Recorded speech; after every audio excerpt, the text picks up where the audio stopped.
We're here at Tri Business International. My name is Bob Babbitt. We are brought to you by Endurance Sports Wire and Babbittville.com. Our guest, the CEO of the Ironman Triathlon, Mr. Andrew Messick. Andrew, how the heck are you? I'm doing fantastic. It's great to be here.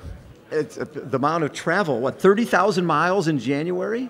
Yeah, I went to Europe for a couple days the first week of January, and then 2 weeks ago we went to the Philippines, and then China, and then Germany, and then we got back Friday. Yeah.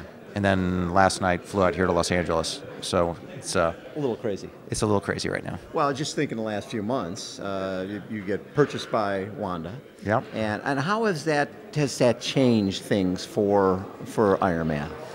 Well, it's the change that's been most helpful is that in the last year or two of Providence's tenure, it was clear that there was going to be a transaction. Right. And it's hard when you don't know who your new owner is going to be to really think about long-term growth and long-term plans. So we're happy that Wanda's now our majority shareholder. We're happy that we have a clear sense of what their expectations are. Yep. for what we're going to do.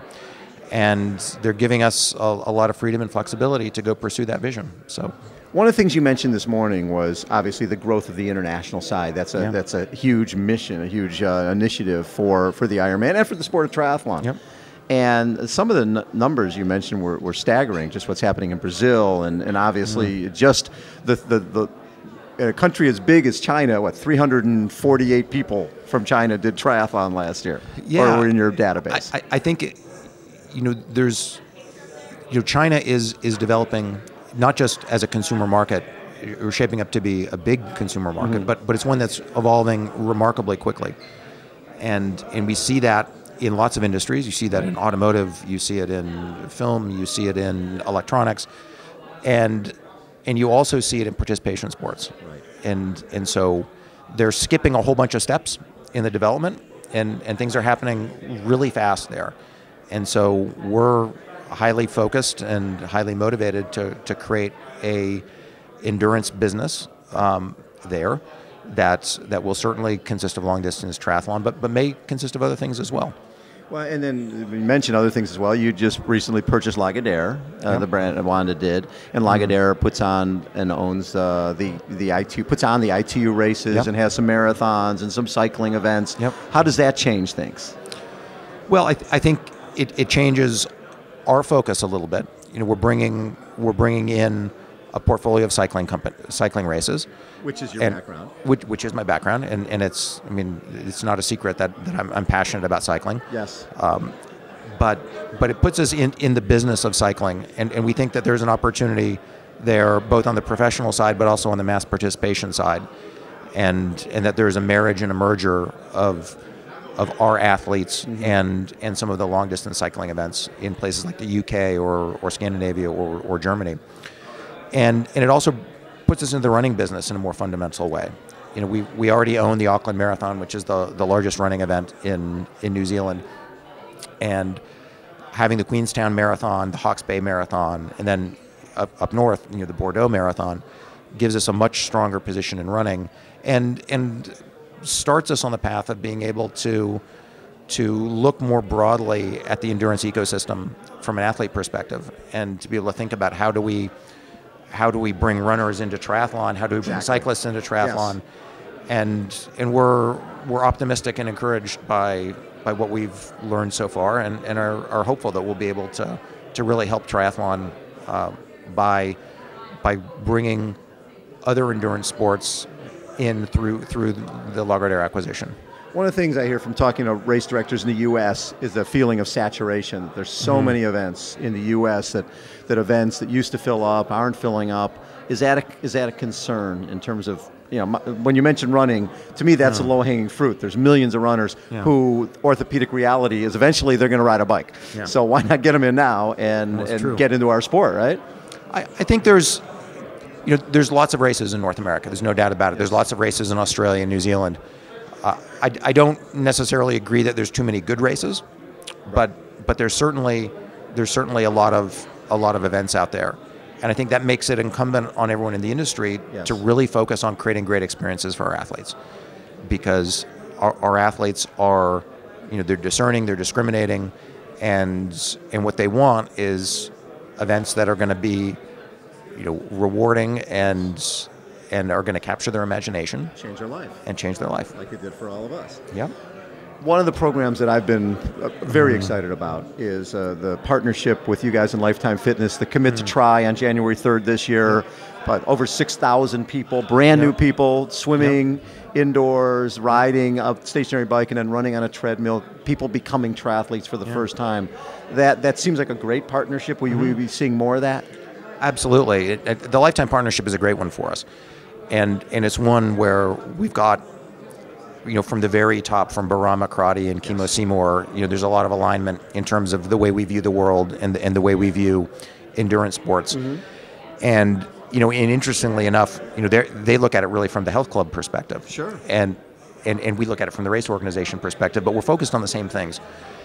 And if we can be better at bringing people into the sport, I don't care if people are entering the sport doing an indoor try that takes an hour or a sprint or an Olympic. We want as many people participating in triathlon as possible, because we're confident over time, Ironman and Ironman 70.3, we're going to get our fair share of athletes. The funny story, I'm a big believer in the pool triathlon, where you start with a 5K run and 10-mile bike and a 150-yard swim in a pool afterwards, because I feel one of the biggest deterrent for people getting into triathlon is the swim. Yeah, right? For sure. Cold water, big fish, current, kelp, glare, you name it. And we have 9 or 10 of these in Southern California, and one of them, we're at this Tinsel Triathlon in Hemet, California. Okay. Race is over. Guy who was next to me at the award ceremony, he's got his belly hanging out, board shorts on, just finished this little triathlon. And the announcer is like, hey everyone, the Ironman is going to be on television later today. You should watch this. This guy's wife says to him, honey, what's the Ironman? And he doesn't hesitate, says, same thing I just did a little longer. So the mentality is, he's a triathlete, right? He's in. And once he's in our family, we can get him to move up the ladder, but you got to start out somewhere. You got to start out somewhere. And you're right, swim, the swim has always been the limiter. Yes. And a big part of what we're doing with Women for Tri, is trying to understand what those barriers are and how do you overcome them and how do you get people more comfortable. And the whole Swim Smart initiative of a few years ago, is designed to do the same thing. So you're sending people off like a couple at a time. So you eliminate a lot of that. A couple at a time. We endeavor to give people the 10 things you need to know in order to de-stress the swim. Yes. Make it, and then from an infrastructure perspective, the rolling start's a function of that. Yes. Having platforms that athletes can touch and hold on to, during the course of the swim, having more swim safety assets, and again, the swim safety assets are generally prophylactic. It's people feel better if they know there's lots of lifeguards out there. Exactly. Not that they need them. Right. But the swim, turning it into a less stressful experience is something that is remarkably positive, and we think creates a better, safer experience for our athletes in every respect. Well, the reality is, if you and I go for a bike ride and we get tired, we stop. Right. We go running, we get tired, we stop. We swim, we get tired. Bad things can happen. Yeah, and people don't know what to do, and Exactly. and they don't know culturally that it's okay to stop. Yes. Swim over to the side, tread water for a little bit, float on your back, take a break, and when you feel better, start swimming again. You've a lot of initiatives over the last few years. Women's to Try has been, I love the fact that you guys just gave out some scholarships for some of the programs. Well, we raised $100,000 between Kona slots and merchandise sales and various other things between Lifetime and ourselves.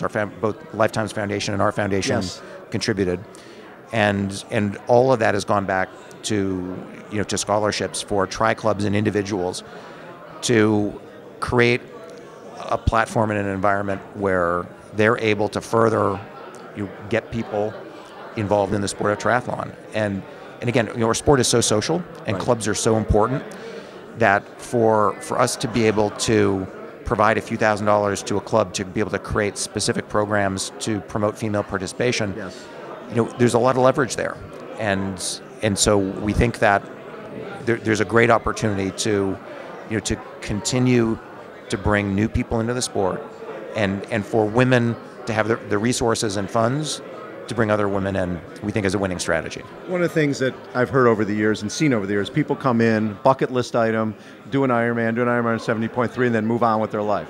And that's great, but we want people to stay. Is that one of the rationales behind All-World Athlete? Well, we always want to give people the next challenge. And I think it's important, if you want to capture someone's imagination, you always need to help them think about what's next. Yes. And so for people who are successful, can you become an all-world athlete? Can you, because it's easier to do that than to qualify for Kona. Yes. Kona is super, super hard. Yes. But having programs that provide a reason for people to come back and race with us and to improve their status. Next year, you're going to be bronze. The year after that, you're going to be silver. Yes. It's just a progression, and we think it's been successful. People like it. You are an age group triathlete, and what impresses me, we're racing Honu a couple years ago, and you're out there on the bike, and how important is it to be immersed in the sport, to actually still be an age group guy, in order to learn from that? I think it matters a lot. I'm not one of these guys that believes that you have to be an athlete to be able to run a sports company. Right. But I think you do need to have a pretty sophisticated understanding of your customers, and there's no better way to really understand what your customers care about than to be immersed with them, to be at races, to be competing, to experience firsthand what the product's like. Right. I think it makes a big difference. What have you learned from your racing in the last couple of years that has translated to helping to make your events better? When you race a lot and you spend a lot of time with our athletes, especially at races, what you see more than anything is how much it matters. And it's not just for people who are trying to win their age group or qualify for the World Championships, but it really matters to everyone that they have the race they want. Exactly. That they do their best, that they achieve to the limit of their potential and their ability. Yes. And I think one of the things that it furthers the sense of responsibility that I feel to our athletes, that we be good, because these are our customers are exceptional. Right. And this is important to them. And we've got to have our act together, and we've got to bring our A game every single race. And it doesn't matter that there's 42 Ironman races and more than 90 70.3s. Yeah. All of them have to be fabulous. And and that's not easy. No. Along those same lines, I call it the endurance entertainment marketplace. Right now, we've got triathlon, we've got running, we've got color run, we've got Spartan race, we've got Tough Mudder. It's bigger. It's a bigger environment than ever before, right? Mm-hmm. But at the same time, there's more competition. Mm-hmm. How does triathlon stay relevant with everything else that's out there? Well, I think it's a great sport, and look, I'm a true believer, right? Yes. As are we both. And so I don't think we need to be super fancy, and we don't need to do unnatural acts to showcase what a fantastic sport it is. It's challenging because you have to be able to do three different things.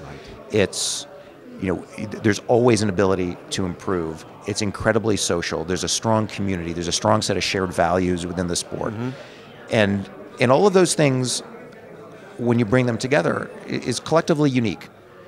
And so I think if we're able to tell our story and just show people these are the benefits, I think we're going to be fine. I always tell people that this sport is the fountain of youth. You can get better. No, there are very few sports out there. You can continue to get better when you're 50, 60, 70, 80 years old, right? It is the ultimate. You can get better. I'm not getting better these days. Well, because I sucked when I was younger. See, starting out crappy was a good thing. Yeah. Andrew Messick has been our guest. Andrew, always a pleasure. Congratulations on everything you guys are doing. I appreciate it. Really have taken the sport to another level, and I appreciate it. I appreciate that, Bob. Thanks. Andrew Messick has been our guest. Thanks, everyone, for tuning in. Hold on. We'll be right back.